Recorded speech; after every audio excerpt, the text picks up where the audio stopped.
राजसमंद पंचायत समिति की आत्मा ग्राम पंचायत अपने 100 बीघा चारागाह को पर्यावरण संरक्षण और जल संरक्षण की एक अनूठे केंद्र के रूप में विकसित कर रही है। यह प्रयास विश्व प्रसिद्ध पिपलांत्री मॉडल की तर्ज पर किया जा रहा है। अपने पर्यावरण संरक्षण के नवीन तरीकों के लिए जाना जाता है।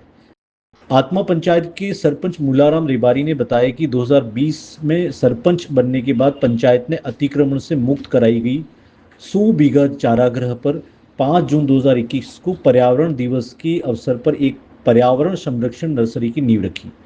पिछले 4 वर्ष की अथक मेहनत के बाद अब यह नर्सरी धीरे धीरे पिपलांतरी मॉडल का रूप ले रही है।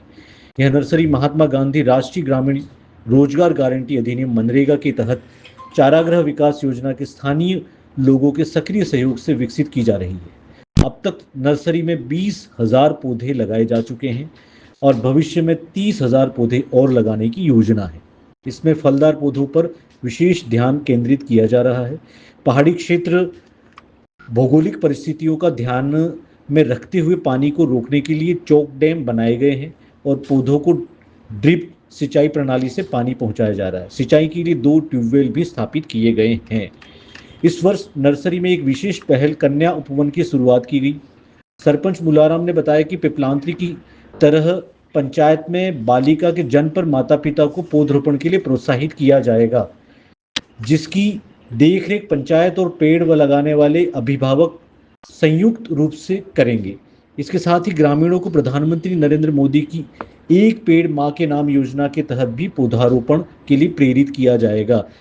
इस 100 बीघा में फैली नर्सरी में ट्रैक भी बनाए गए हैं, जिससे ग्रामीण पर्यटन को बढ़ावा मिलेगा। स्थानीय स्तर पर रोजगार के अवसर सृजित होंगे। वर्तमान में मनरेगा के 10 श्रमिक नर्सरी की देखरेख में नियमित रूप से कार्यरत हैं। गौरतलब है कि गत दिनों कलेक्टर बाल मुकुंद आशावा, जिला परिषद सीईओ बृजमोहन बेरवा, विकास अधिकारी महेश गर्ग, पर्यावरण विकास संस्थान अध्यक्ष रामनारायण पालीवाल सहित विशिष्ट जनों ने पंचायत द्वारा 100 बीघा चारागाह भूमि पर विकसित की गई नर्सरी का अवलोकन कर पर्यावरण संरक्षण के क्षेत्र में किए गए कार्य की सराहना की थी। यहाँ पर सरपंच मुलाराम रेबारी, ग्राम विकास अधिकारी जोगेंद्र प्रसाद शर्मा ने कतलई व पगड़ी पहनाकर सभी का स्वागत किया।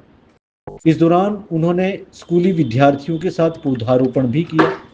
कलेक्टर बाल मुकुंद आशावा ने प्रयास की सराहना करते हुए कहा कि यदि जिले की प्रत्येक पंचायत अपनी चारागाह पर पिपलांत्री मॉडल के आधार पर नर्सरी विकसित करे तो यह अन्य पंचायतों के लिए भी एक प्रेरणा स्रोत बन सकता है। इसके साथ ही सरपंच मुलाराम रेबारी ने कहा कि आत्मा ग्राम पंचायत में विकसित की गई नर्सरी के अलावा समीप्रति, केलवा और देवपुरा पंचायत की ओर नर्सरी राजसमंद जिले के लिए पर्यावरण संरक्षण और स्थानीय विकास की दिशा में एक महत्वपूर्ण कदम है और यह अन्य पंचायतों के लिए भी एक अनुकरणीय उदाहरण बन सकती है।